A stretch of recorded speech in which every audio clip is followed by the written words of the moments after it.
The day I finished putting the last board on my brand new red barn, she came storming across the grass like she was marching into enemy territory. No greeting, no pause, not even a breath. She shoved her finger inches from my face and barked, "Tear this down. You built it on HOA property." I didn't answer. I just watched her, because the fury in her eyes looked practiced, like she'd been waiting weeks to deliver this performance. Two neighbors hovered behind her with folded arms, backing her up like hired muscle. She waved a wrinkled paper around like it was some kind of official threat. "This gives us the right to remove unlawful buildings," she declared proudly. What made it almost funny was that she didn't notice the licensed surveyor a few feet away, quietly adjusting his tripod and checking coordinates. He had been measuring my land long before she marched over. She kept shouting, "Move it, or I'm calling the police!" while I stood there, giving her all the rope she wanted to hang herself with. Then the surveyor lifted his head. "Ma'am," he called out calmly, "you should probably stop." For one brief second, her whole face froze. That single moment told me she had absolutely no clue what she was about to walk into. The surveyor stepped forward, pointing at the map in his hand. She lunged for it, but he held it out of reach, steady and calm. "This barn isn't touching HOA land," he said. "It's sitting exactly where it belongs, on his property." Her mouth opened, but nothing came out. Her backup crew leaned in, suddenly unsure.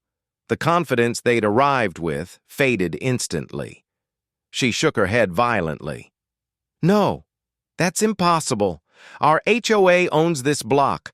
Our houses were here first." The surveyor tapped a single line on the map and spoke almost gently. "Actually, this entire row of homes is built 10 feet inside his boundary." One neighbor took a step back like the ground suddenly felt unstable. She stuttered, "But we paid for this land. The HOA approved it." I didn't smile or taunt her. I just said quietly, "You really want cops here? Because once they see this paperwork, they won't be questioning me."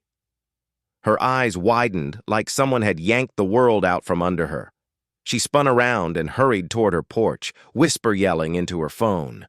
I didn't need to guess who she was calling.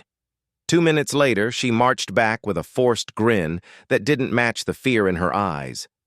"Good," she said loudly. "The HOA board is coming. They'll straighten this out."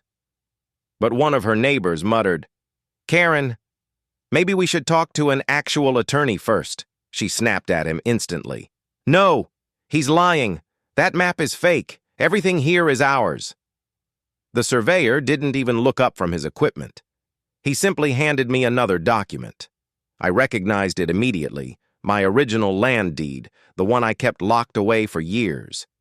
When I opened it, Karen saw the county seal at the bottom and went pale. A silver SUV pulled up, and 3 HOA board members stepped out with the same inflated authority she always used. But the moment they recognized the surveyor, the confidence melted from their faces. One of them whispered something to her. I only caught a piece of it. "If he takes this to court, we're finished." She didn't like hearing that. She jabbed a finger toward me and said, "I'll deal with him myself. Just wait." Then she faced me again, trying to act bold. "Walk away from that barn while you still can." She had no idea she'd stepped straight into her own downfall. She dialed 911 like she was reporting a national emergency. "Officer, he built a structure on our HOA land and refuses to remove it," she said in a trembling, dramatic voice. She paced around, inventing lies, while the HOA men exchanged terrified whispers behind her. A patrol car arrived, and she rushed at the officer like he was her personal soldier. "Arrest him!" she demanded, pointing at me. The officer looked at her, then at the surveyor's map, then back at her. "Ma'am, who told you this is HOA property?" She forced a smile. "Our board. We've owned this land for years." The officer raised an eyebrow. "Because according to this survey, your boundary ends 10 feet behind your house. Everything beyond that belongs to him." Her smile collapsed. He turned to me. "Sir, Would you like to file a report?" Before I could speak, she blurted out, "This is wrong. Our HOA president has the real documents. He'll prove it." The officer shrugged. "Then he should come here." And that was when she froze, because she knew exactly what the officer didn't. The HOA president had been hiding something big, something she hoped would never see daylight. In court, she came in loud, cocky, and absolutely convinced she'd win. She kept shaking her HOA folder like it was a winning lottery ticket. But the judge flipped through the surveyor's report, stared at her, then at me, then back at the map, and raised an eyebrow so high I felt the outcome before he spoke. "Ma'am," he said, "not only is the barn on his property, but every home on your street sits on land you don't legally own. Your HOA has been operating outside its jurisdiction." The courtroom turned so quiet you could hear a breath wobble in her throat. She tried arguing, her voice cracking. "But our HOA rules—" The judge cut her off sharply. "Your HOA has no authority here. In fact, it owes him compensation for years of unauthorized control." Her knees buckled. One neighbor grabbed her arm to keep her upright. Another whispered, panicked, "What do we do?" She had no answer. She just stared at me like her entire life had flipped overnight. I wasn't there to take anything from them, and I said so. I told the court I didn't want their homes, just my peace.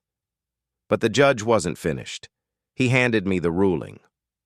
"You have full rights to reclaim any part of your land. The HOA president and board will be removed immediately." Her face went white as paper. Every ounce of imaginary power she'd thrown at people evaporated in that one ruling. As I walked out, she rushed after me, shaking.